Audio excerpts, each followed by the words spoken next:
Olá, você que nos acompanha aqui na Com DYC, seu comentário da lição da Escola Sabatina com a DYC. Depois de um tempo, estamos aqui com essa nova temporada, né? Trazendo mais uma nova lição, que dessa vez tem o título de Êxodo. Olha só o Giovanni fazendo a propaganda aí, olha só que maravilha. Com certeza, Deus ele vai ter muito a nos ensinar, né? Estudar a história do Êxodo é basicamente estudar o plano da redenção desde o início até o seu final, aprendendo que tudo aquilo que o povo de Israel passou tem muito mais a ver conosco do que a gente imagina, não é? E hoje estamos aqui com essas duas pessoas muito queridas, o Giovanni e a Stephanie, estarão aqui nos acompanhando mais uma vez em mais essa temporada, né? Junto com outras pessoas mais, para que o Senhor Deus nos oriente em muito mais coisas do que nós precisamos. E como já é de praxe, né, a gente fazer, siga-nos, por favor, nas nossas redes sociais, tanto no canal do YouTube quanto no Instagram, @DUSC Assista a todos os vídeos, os posts que colocamos nessas duas plataformas para ficar por dentro de tudo o que acontece.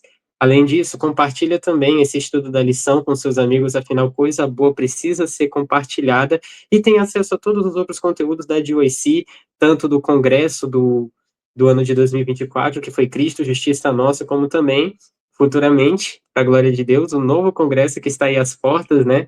Mais informações estarão no link na descrição, e você pode estar tendo acesso a esses conteúdos de diversas maneiras. Agora, começando, né, o estudo da nossa lição,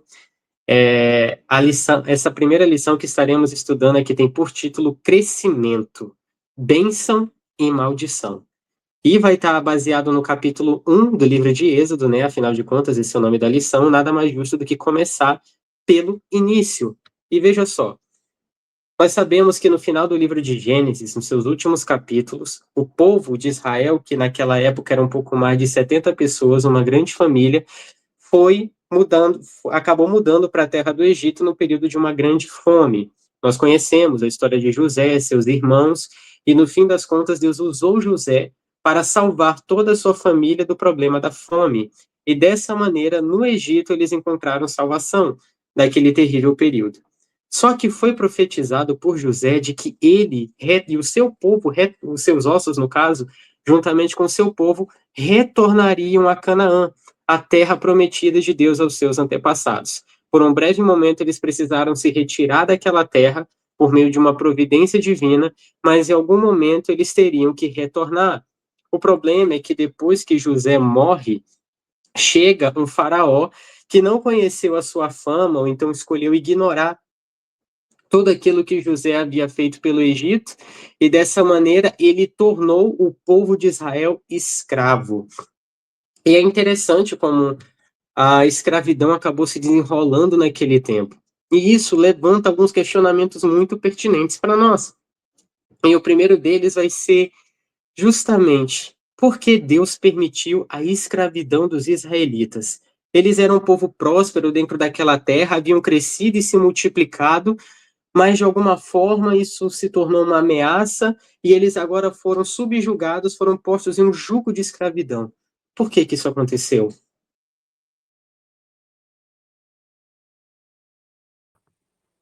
Bom, primeiro, quando a gente vai em Gênesis capítulo 15, versículo 13 e 14, aparece Deus, a narrativa conta que Deus aparece a Abraão e já havia revelado que a sua descendência seria peregrinos em terras estrangeiras e seriam oprimidos por 400 anos. Então, isso já fazia parte de uma profecia. Essa escravidão era um cumprimento de uma profecia de Gênesis 15. Não é que Deus optou que o seu povo passasse pela escravidão, por essa situação, mas que, por sua onisciência, ele já sabia que isso iria acontecer e que já teria um plano para essa situação. Como bem colocou o Leandro, Deus ele fala para Jacó não ter medo de deixar a sua terra prometida e ir com sua família para o Egito. E lá Deus, a promessa de Deus para Jacó e a sua descendência é que ele seria uma descendência numerosa, uma descendência com as estrelas que não se dá para contar. E mais do que isso, seria uma grande população naquele país. E quando vamos para Êxodo capítulo 1, a narrativa conta que aquele povo cresceu tanto, mas tanto, e era tão forte que encheu toda a terra. E a escravidão no Egito, ela é uma oposição, ela é um reflexo da oposição de Satanás contra o plano de Deus, contra a promessa de Deus, de que faria daquele povo um povo numeroso e que influenciaria todo mundo através da sua luz, ou seja, através da luz de Deus na vida daquele povo. E no livro Patriarcas e Profetas, é dito que Satanás estava procurando derrotar aquele povo, derrotar o propósito divino de que, através daquele povo, as demais nações voltassem à verdade, ou que, através daquele povo, que influenciaria o mundo todo, através da luz daquele povo, as demais nações se convertessem e o propósito de Satanás com a escravidão era inibir essa luz daquele povo. E não só isso, também a lição fala que o rei, ou melhor, Satanás influenciou o rei a levar com o plano maligno da servidão, da escravatura àquele povo, para que aquele povo se acostumasse com os costumes egípcios, mas do que tudo não tivesse tempo para poder adorar a Deus. E no livro ainda continua dizendo que durante os anos de prosperidade, muitos dos israelitas haviam se conformado com os costumes egípcios. Aquele povo, em um momento que era estrangeiro, era peregrino naquelas terras ali, estava começando a se acostumar com os costumes, com a cultura egípcia, e fala que havia perdido o senso de sua condição de estrangeiros, de peregrinos.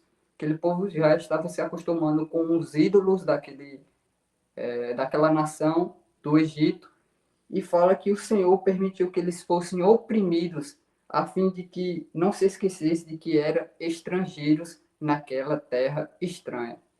Aquele povo já estava sendo acostumado, já estava acomodado e se associando com aqueles costumes de outra nação. Então, ao permitir que a escravidão fizesse parte, oprimisse o povo, Deus ele demonstrou que mesmo em meio à opressão, as promessas dele ainda continuaria soberana, porque a oposição de Satanás era a todo tempo minar a descendência do povo israelita. Mas quanto mais ele investia, mais o povo de Israel crescia.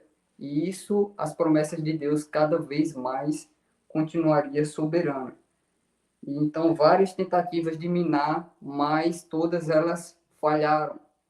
E o livro ainda fala que não era plano de Deus a escravidão, mas o pano de fundo, a questão da idolatria, a questão da acostumação, a associação daquele povo com o paganismo, com os ídolos, e Satanás a todo tempo procurar minar a luz que aquele povo tinha, era um pano de fundo, e Deus, não é que Deus queria aquela escravidão, mas através da escravidão se tornou uma bênção daquele povo para tirar os costumes, para desraigar e tirar, desmistificar, arrancar o paganismo daquele povo, e também demonstraria o poder de Deus de libertar aquele povo. Então, uma coisa que era uma sofrência, uma coisa que era uma maldição, que era a escravidão, se tornou uma bênção, que foi retirar o paganismo, a idolatria que aquele povo tinha se associado, e também Deus demonstraria que é soberano nas suas promessas e ainda assim libertaria aquele povo, demonstrando o seu poder.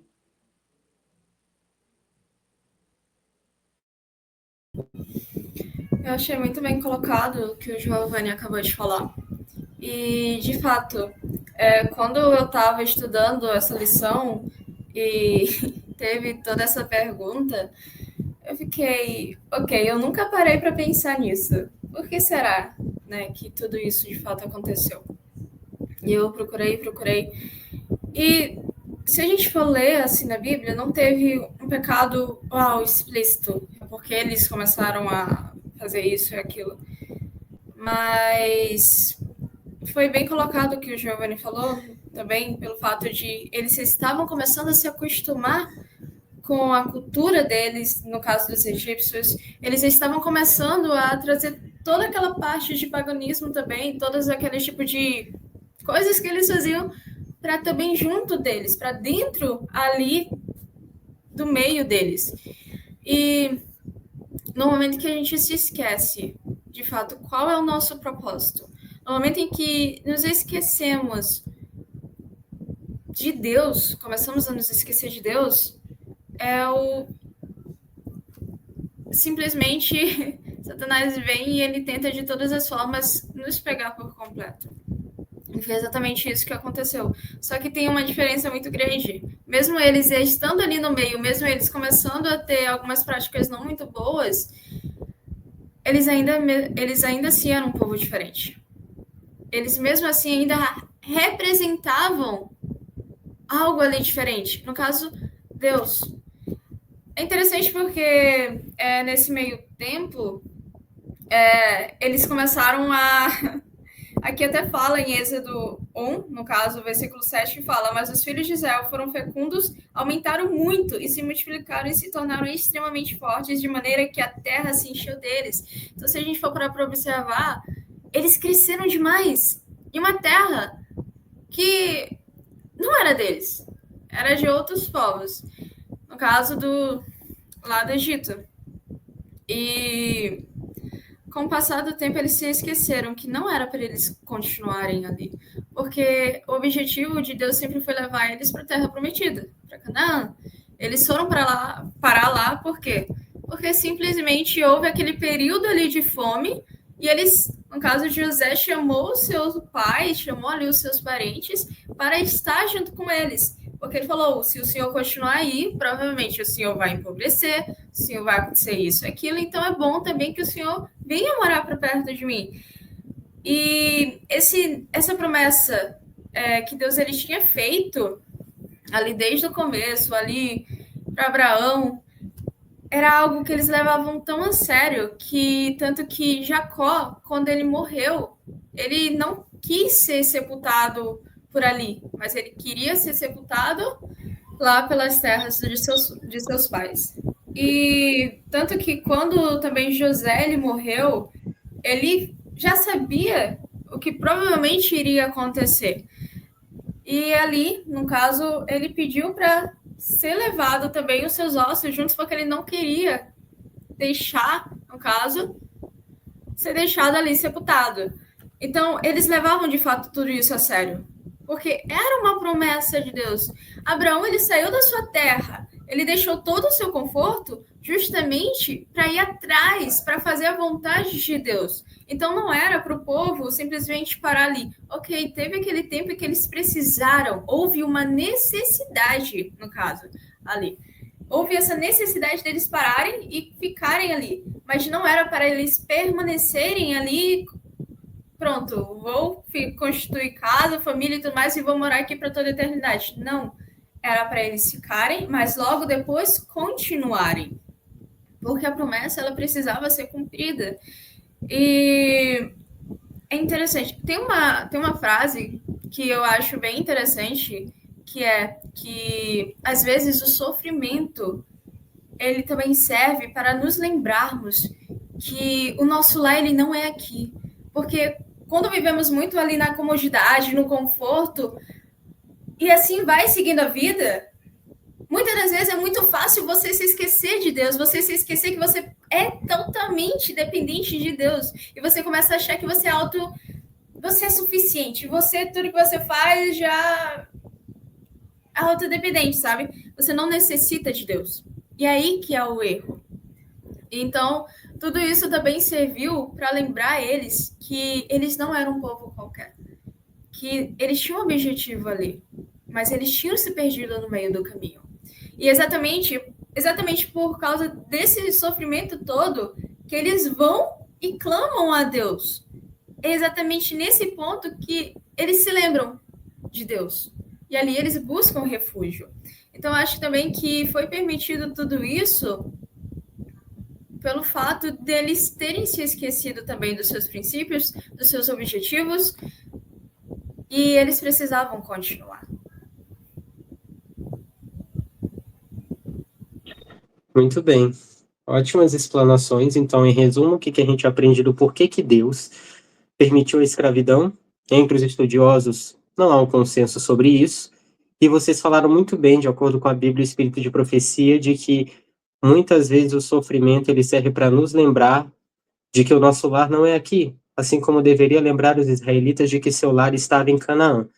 Só que outra coisa interessante é que muitas vezes é no meio do sofrimento que existe o maior crescimento. Porque para cristão, o verdadeiro crescimento se dá na dependência constante de Deus, certo? E quanto maior é a necessidade, maior o senso de dependência. Qual era a maior necessidade? A necessidade da liberdade. E, portanto, qual foi a maior busca? Por Deus.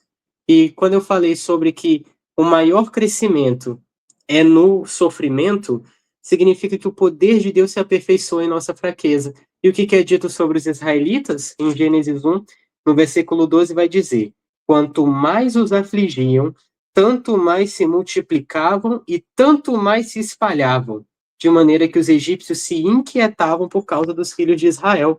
O momento de sofrimento do povo de Israel aqui em questão de número foi o momento onde eles mais cresceram. E também foi a geração que acabou perseverando no sentido de que ansiava por um libertador, porque Deus havia prometido livrá-los daquela aflição. Da mesma maneira, em nosso sofrimento devemos crescer em direção ao céu. Dessa maneira, ansiando por libertação e por Cristo, o nosso grande libertador.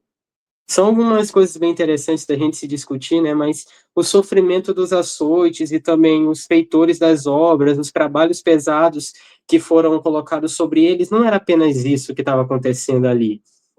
Mas teve uma outra circunstância onde, pelo fato deles estarem crescendo demais, o rei chamou duas mulheres hebreias chamadas Sifrá e Puá e disse o seguinte a elas: quando vocês servirem de parteiras às mulheres hebreias, verifiquem se é menino ou menina. Se for menino, matem. E se for menina, deixem viver.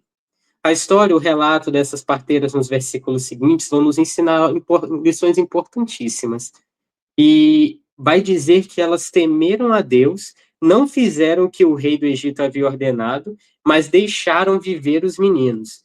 Tem coisas muito interessantes de se analisar aqui, por isso eu queria perguntar para vocês como é que nós devemos, de acordo com o exemplo aqui das parteiras, como nós devemos agir diante das circunstâncias amargas da vida.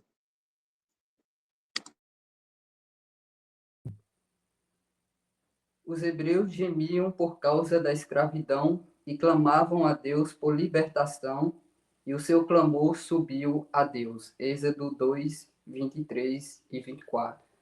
Muitas vezes, em momentos de maior dor, maior sofrimento, maior angústia, que o ser humano quebra o coração e se volta para Deus em busca de maior consolo e de esperança. E tem situações amargas que acontecem na nossa vida devido às nossas próprias escolhas, devido à nossa própria desobediência. E a nossa reação nesse momento deve ser de arrependimento e responsabilidade e reconhecer e aprender com essas situações e voltar-se para Deus e clamar a Deus. Foi isso que aconteceu com aquele povo. Um arrependimento, voltando-se para Deus, aprendendo com a situação e clamando a Deus naquele momento.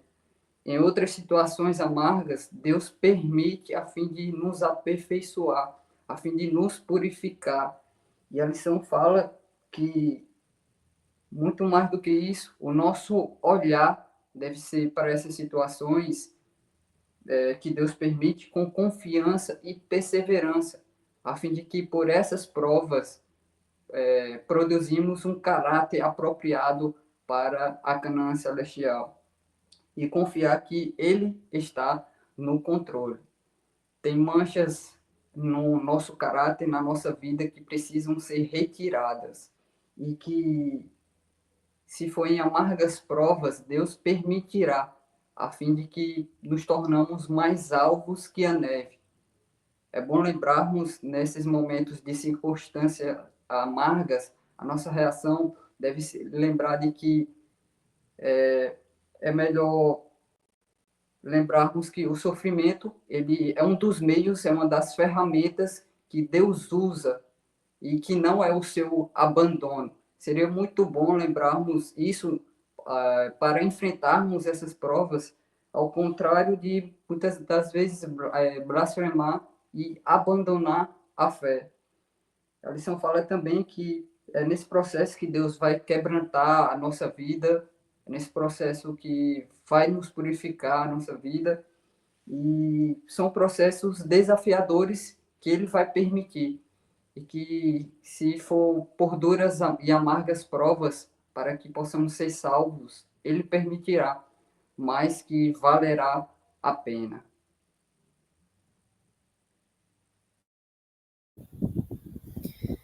Eu achei bem interessante o fato da lição ela ter focado um pouco nessa parte das parteiras.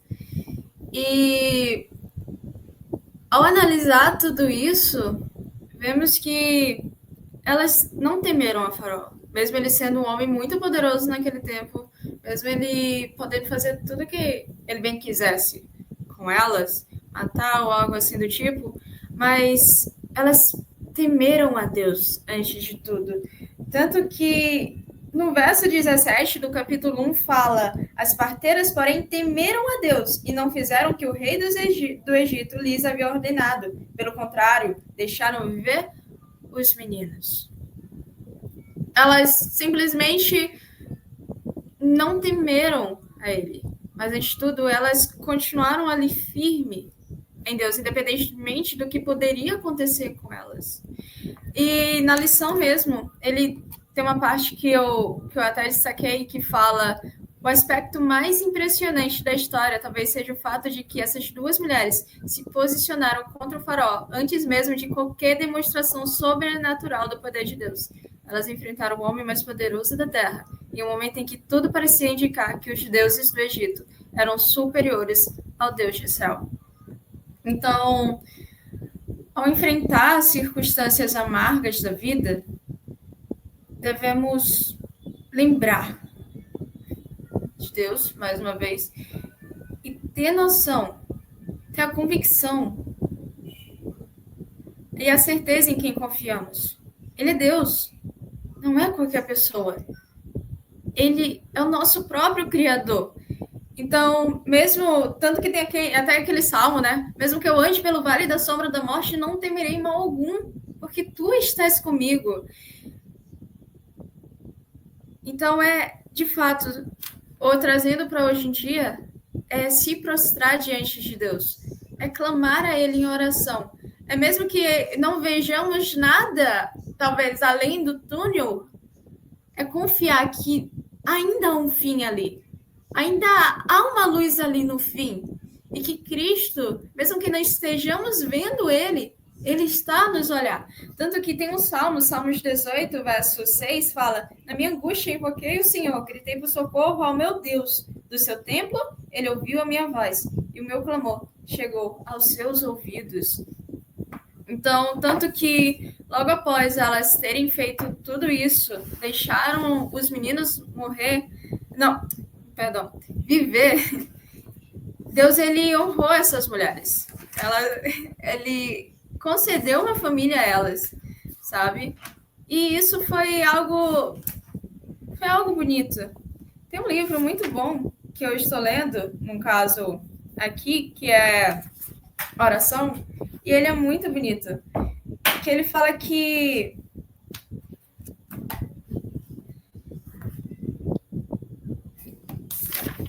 ele fala bem assim: leve suas necessidades, alegrias, tristezas, preocupações e seus temores a Deus. Você não conseguirá sobrecarregá-lo ou deixá-lo cansado.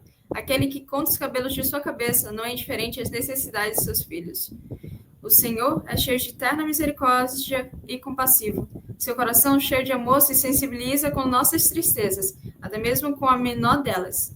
Entregue a ele todas as coisas que perturbam sua mente. Coisa alguma é grande demais para que ele não possa suportar, pois é ele quem mantém os mundos e governa o universo. É Deus que mantém o mundo. Ele que criou todo o universo. Então, quem era o rei do Egito perto de Deus? E mesmo que naquele momento, talvez eles não tivessem ouvido uma voz clara de Deus, mesmo que naquele momento fosse a ponta inicial, onde todo mundo estava meio que, e agora o que está acontecendo? O que está acontecendo? E antes mesmo deles chegarem a clamar a Deus, aquelas mulheres, elas apenas confiaram. Antes de tudo isso, antes mesmo de Deus dar algum tipo de resposta, mas elas apenas confiaram que aquele era o certo fazer e que o Deus em quem elas estavam honrando, temendo, ele era grande o suficiente e era só isso que bastava.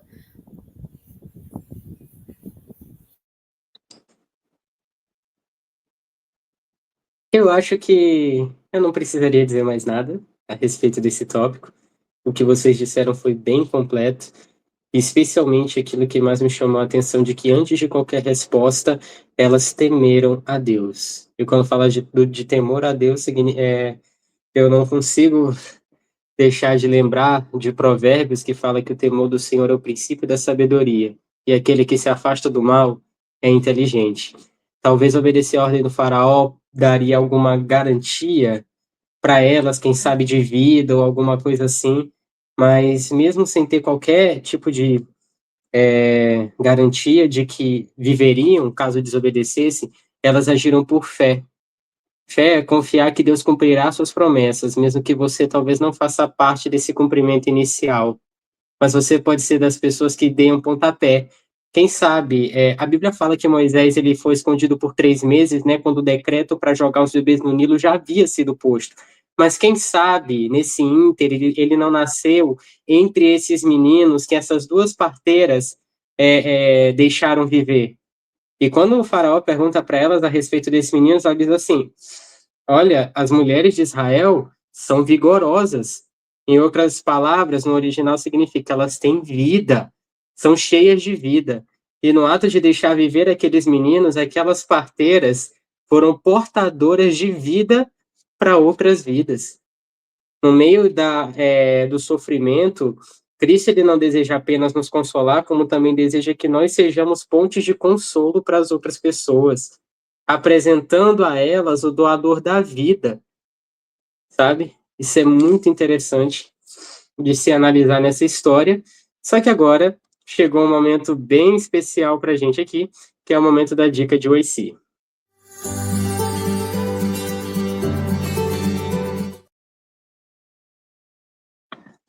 Muito bem, na nossa dica de OIC de hoje, nós vamos recomendar aqui o livro História da Redenção, capítulo 15, O Poder de Deus Revelado, que vai falar também um pouco mais a respeito da situação que o povo de Israel se encontrava no Egito, e de como Deus se manifestou lá nos momentos iniciais, de maneira até que velada, para poder já cumprir os seus planos do seu povo. O fato de Deus aparentemente estar em silêncio não significa que ele está ausente. E vai falar um pouco mais da situação da miséria que o povo de Israel vivia, para nos fazer despertar a consciência para a necessidade que nós também temos de um Salvador. E quando a gente fala da promessa de um Salvador, tudo que o povo de Israel poderia fazer era esperar por ele pela fé, não é? E quando veio aquele decreto de jogar os bebês no Rio Nilo, quando também veio essa ordem das parteiras, e logo antes, quando os egípcios impuseram trabalhos muito cansativos no povo de Israel, deve ter sido muito difícil para que eles se mantivessem, né, pelo menos alguns deles, se mantivessem firmes numa situação onde todos pareciam estar completamente desanimados. Querendo ou não, aqueles fardos, aqueles encargos que eram postos sobre eles dia após dia, cada chibatada, cada trabalho pesado, fazia desanimar na esperança que eles tinham de um dia retornarem à sua terra. Mas uma coisa era certa, eles sabiam que aquela terra não era a morada deles. E, portanto, tiveram que exercer fé. E talvez essa pergunta seja um pouco redundante, mas como é que nós podemos, então, nutrir a nossa fé em tempos de dificuldade? Acabamos de falar sobre como se manter fiel mesmo diante das circunstâncias adversas, mas como que a confiança em Deus pode ser exercitada a partir de períodos tão difíceis como esses? Bom, terá momentos em que passaremos por duras provas, por duras situações na nossa vida, na nossa comunhão, em que muitas vezes a nossa única opção, o que podemos fazer é ouvir uma mensagem, uma pregação, um fortalecimento na nossa fé, um fortalecimento na nossa esperança que estamos de passagem aqui nesse mundo, lembrarmos de que logo Cristo vai voltar e essa deve ser a nossa esperança e alimentarmos, porque com o passar do tempo e a nossa tendência é a se acostumar com esse século, mas se perdermos a perspectiva de que estamos sendo estrangeiros nesse mundo, se perdermos a perspectiva do retorno de Cristo, então perderemos tudo e a nossa fé ela vai se desmoronando.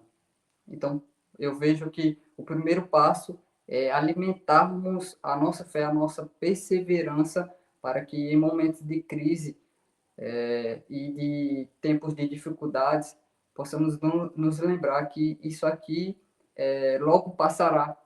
Estamos de passagem, somos estrangeiros nesse mundo. Outras vezes vai ser a comunhão com os nossos irmãos, porque em momentos de dificuldade, muitas das vezes a nossa os nossos sentimentos eles querem mais ouvir e a comunhão com os nossos irmãos vai possibilitar esse conforto, lembrarmos da esperança e a conversa e o fortalecimento uns aos outros. Eu vejo isso com aquele povo, além de ter a esperança, tinha também a ajuda de um e do outro, aquele povo unido.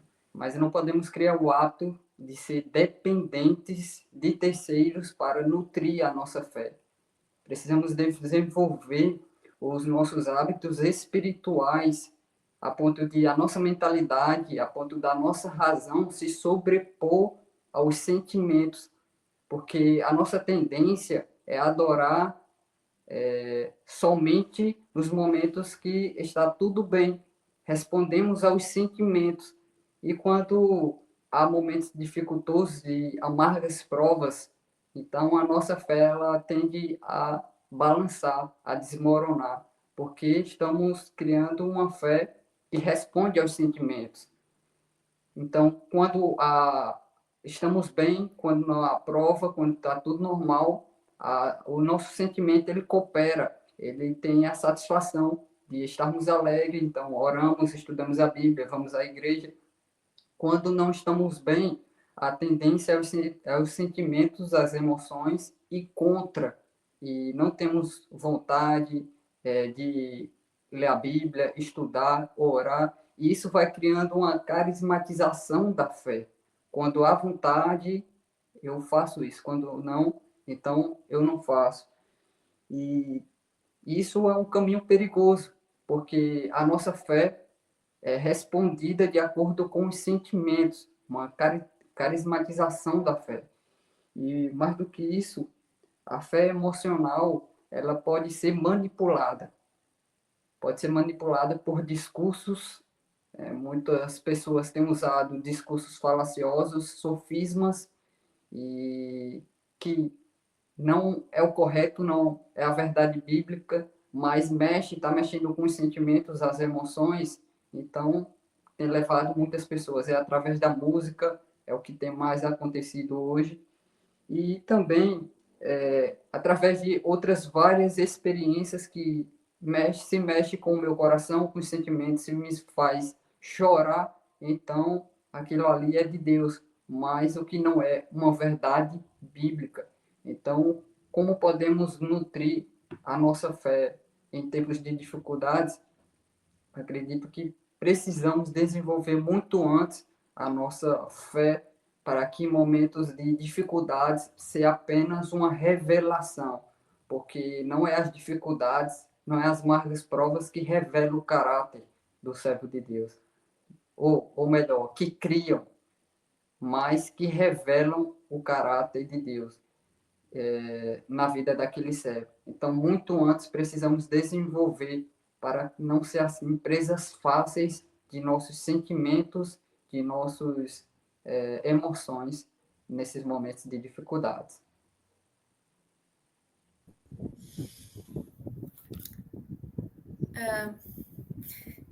Exatamente isso. Quando é muito difícil, às vezes, na verdade, eu acho que varia de pessoa para pessoa, sabe? Em momentos de dificuldade, buscar mais a Deus. Tem pessoas que buscam de fato mais Ele, e tem pessoas que deixam e falam: ah, porque aconteceu isso comigo e tudo mais, também não quero mais saber de Deus, também não quero mais saber de igreja, também não quero mais saber de orar, também não quero mais saber de nada. E tem outras pessoas que chegam e buscam mais a Deus. Meu pai, eu não entendo o que está acontecendo, mas eu sei que todas as coisas cooperam para o bem daqueles que te amam. E assim vai. Só que exatamente isso. Também temos que analisar a questão do nosso psicológico, né? Porque às vezes atribuímos muitas coisas a Deus que não era necessário. Na verdade, nem era Ele a causa. Mas enfim, mas chegando nesse ponto um pouco mais direto, da parte de buscar mais a Deus nesses momentos de dificuldade, é interessante porque na carta de Paulo, a segunda carta de Paulo a Timóteo, ele vai falar justamente um pouco sobre isso. Porque Paulo, naquele momento, ele estava preso. Ele, na verdade, já tinha sido preso algumas vezes, né? E ele passou por muitas e muitas e muitas coisas.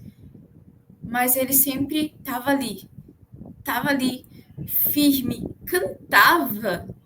À meia-noite ele estava lá cantando em uma prisão, todo algemado ali e a caminho ali no corredor da morte, vamos dizer assim. Mas ao invés dele estar ali chorando ou até mesmo se lamentando ou pensando até mesmo que Deus ele tinha se esquecido dele, ele na verdade ele começou a louvar a Deus e começou a cantar, tanto que as pessoas começaram a ouvir e Deus de fato trouxe a sua providência ali. Então, é difícil passar por momentos difíceis. De fato, é difícil passar por momentos desses em que somos angustiados, que estamos sofrendo. É difícil a gente pegar e louvar. Sim, de certo é difícil. Ninguém disse que é fácil. E provavelmente nem para Paulo foi. Tanto que na segunda carta ao Timóteo, ele estava aqui preso e tudo mais, e ele estava desanimado. Ele estava se sentindo só, solitário, mas ao mesmo tempo confiando em Deus. Mas ao mesmo tempo ele estava só. Ele estava, na verdade, se sentindo só. Tanto que ele logo fala aqui na capítulo 1, lá no verso 16, que ele fala que o Senhor conceda misericórdia à casa de Onésiforo. Eu não sei falar muito bem esse nome. Enfim, porque muitas vezes me deu ânimo e nunca se envergonhou das minhas algemas. Então ele fala bem que muitas vezes ele me deu ânimo. Às vezes a gente, de fato, precisamos buscar a Deus em primeiro lugar. Isso é sem discussão. Ele tem que ser a nossa fonte. Ele tem que ser o primeiro em que vamos pensar, buscar ou até mesmo falar. Ele tem que ser o nosso primeiro. Mas também ele sempre nos traz pessoas para que também possa nos dar, para que venha assim, nos dar ânimo, sabe? Aquela pessoa que às vezes só precisamos de um abraço e chega uma pessoa falando: nossa, eu senti uma vontade de te dar um abraço. Então, Deus ele também traz esse tipo de providência. E a gente passa mesmo tendo fé. Mesmo não vendo, mesmo não sentindo, mesmo não ouvindo, mas é crendo que Deus ele ainda está nos ouvindo. E tanto que ele fala, uma das coisas também, uma das dicas que Paulo ele deu a Timóteo foi: entretanto, o firme fundamento de Deus permanece, tendo este selo, o Senhor conhece os que lhe pertencem, e mais, afaste-se da injustiça, todo aquele que professa o nome do Senhor. É também nos afastarmos daquilo que sabemos que vai nos afastar do Senhor.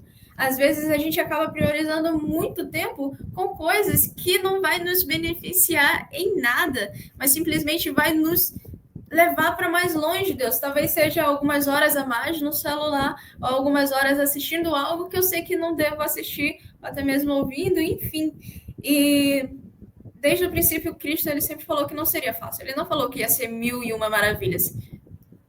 O único lugar que vai ser de fato perfeito, em que não vamos sofrer, não vamos chorar, não vamos ter essa angústia, vai ser no céu. E louvado seja Deus por isso, porque exatamente eu trago a questão da última pergunta, é que o sofrimento muitas das vezes nos faz lembrar que o nosso lar ele não é aqui na Terra. Porque se vivêssemos de forma, de fato, bela, perfeita aqui na Terra, nunca almejaríamos o céu. Mas, com toda certeza, Deus ele não quer que os seus filhos sofram. Mas também, a gente está em um mundo caído, onde as pessoas também não são perfeitas, onde os ensinos eles não são só um princípio, mas várias pessoas por aí professam coisas que às vezes nem existem. Então é uma loucura tudo isso. É exatamente por isso que ele fala, fique firme e se afaste de tudo isso, né? Tanto que Cristo mesmo ele fala, neste mundo tereis aflições, mas tem de bom ânimo, eu venci o mundo. Então também temos que sempre nos lembrar que Cristo ele já venceu esse mundo. E um dia ele vai voltar para nos buscar. Ele vai retornar e aqueles que estiverem firmes nele vão ir com ele para o céu. Infelizmente, aqueles que acabaram deixando o caminho não poderão, mas não foi por escolha de Deus, mas por escolha própria. Então, devemos sempre, para nos continuarmos firmes, é orando, é persistindo em oração. Mas eu não estou ouvindo, eu já estou orando por isso 3 dias. Ore 4, 5 dias, mas crendo que Deus ele está ouvindo. E também analise a si mesmo. Será que eu estou fazendo alguma coisa que acabe me afastando de Deus? Será que eu não devo priorizar mais o meu tempo com Deus? Ou até mesmo priorizar mais o meu tempo de devocional, de oração? Tanto que, para encerrar o que eu estou falando, ele também fala que... Aqui Paulo ele fala, quantas perseguições sofri, porém o Senhor me livrou de todas elas. Na verdade, todos os que querem viver piedosamente em Cristo Jesus serão perseguidos. Mas ele fala, mas os perversos e impostores irão de mal a pior, enganando e sendo enganados. E ele fala, termina falando, quanto a você, permanece naquilo que aprendeu e em que acredita firmemente, sabendo de que você o aprendeu e que desde a infância você conhece as sagradas letras que podem torná-lo sábio para a salvação pela fé em Cristo Jesus.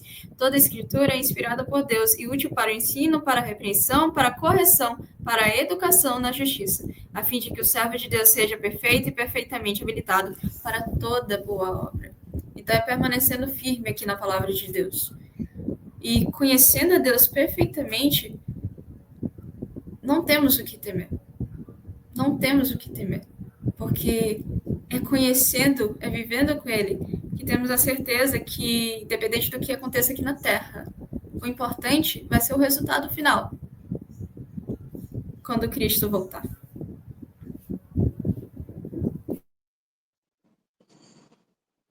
Muito bem. E em tempos de dificuldade mais ainda, requer que nosso caráter seja firme como a rocha. Na verdade, ao lembrar dessa parábola, tem uma coisa bem interessante. Quando a gente olha para aquelas imagens da diferença entre as duas casas, você tem literalmente uma casa em cima de um rochedo, onde as ondas batem e tal, no meio de uma tempestade, e uma casa no meio da praia, bem de frente com a água, assim, que qualquer ondinha acaba levando. Por um momento, a gente sabe que essas imagens elas são para dar uma representatividade maior para a cena, né? Mas o que eu descobri é que aquelas duas casas foram construídas no mesmo lugar. E não se constrói casa em rocha como a gente vê naquelas imagens. Eu perguntei para um amigo meu que fez engenharia, ele disse assim, cara, aquilo ali não faz sentido. É completamente ilógico fazer um negócio daquele. Aí eu, então, pesquisando mais sobre essa parábola, as duas foram construídas no mesmo lugar. A diferença é que o homem sensato, ele cavou fundo a ponto de achar uma rocha embaixo da terra onde foi firmado o alicerce para sua casa. Exatamente. O segredo estava em cavar mais fundo para que assim você tivesse uma base sólida, para que quando viessem quaisquer tipo de ventos ou qualquer tipo de tempestade, a casa se mantivesse firme. Ou seja, um aprofundamento do relacionamento com Deus na construção desse relacionamento dia após dia, tijolo por tijolo, de maneira profunda, de maneira fixa. E quando tivermos em momentos de dificuldade, é bem fácil falar tudo isso que a gente falou aqui. Mas na prática, é difícil. Porque muitas vezes, algumas pessoas elas entendem que é por sua própria força. Eu vou ter que buscar a Deus, eu vou ter que ir atrás, eu vou ter que fazer isso e aquilo. Deus só estava esperando ali para que eu vá até Ele. Não, não se trata disso. Todo esse esforço é, na verdade, em resposta à misericórdia que já foi manifestada. Veja, o Salmo 34 nada mais é do que um pedido de socorro em alguns versos. E também o resultado de se ter buscado a Deus no momento da dificuldade. Busquei ao Senhor e ele me acolheu. Livrou-me de todos os meus temores. Os que olham para ele ficarão radiantes e o rosto dele jamais se cobrirá de vexame. Clamou este aflito e o Senhor ouviu e o livrou de todas as suas angústias. Pois o anjo do Senhor acampa ao redor daqueles que o temem e os livra. Provem e vejam que o Senhor é bom. Bem-aventurado é aquele que nele se refugia. Temam o Senhor, vocês que são seus santos, pois nada falta aos que ele teme, aos que a ele temem. E pulando alguns versos, vai dizer: os olhos do Senhor repousam sobre os justos, e seus ouvidos estão abertos ao seu clamor. Clamam os justos, e o Senhor os escuta, e os livra de todas as suas angústias.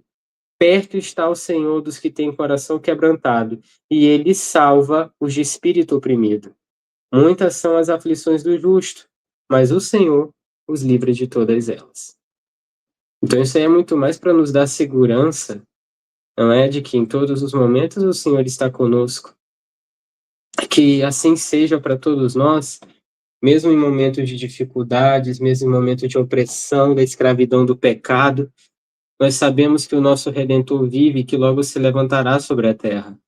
Assim como Moisés foi enviado ao povo de Israel, Cristo foi enviado a nós na cruz e será enviado novamente para executar a libertação final, onde já fomos salvos do poder do pecado, mas ainda vivemos na sua presença, né? Aliás, fomos salvos da condenação do pecado e agora estamos sendo libertados do seu poder e, por fim, seremos libertados da sua presença.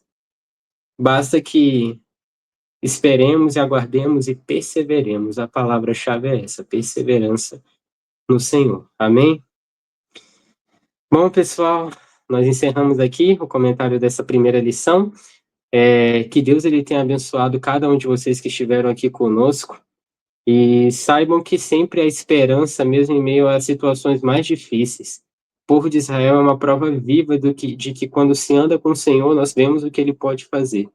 Para você que nos acompanhou até aqui, por favor, compartilhe o vídeo com seus amigos, né? Afinal, coisa boa precisa ser compartilhada. Siga-nos também nas nossas redes sociais, @Brasil no Instagram e aqui no YouTube, por onde está tendo comentário dessa lição. E que Deus nos abençoe. Vamos apenas fazer uma oração para poder encerrar. Oremos. Querido Deus, amado Pai, muito obrigado, Senhor, pelo esclarecimento que nos deu da Tua palavra, os planos que Tu tens para nós e te agradecemos, Senhor, pela libertação que há em Cristo Jesus, pelas provas que vêm sobre nós para que assim exerçamos a nossa dependência de Ti.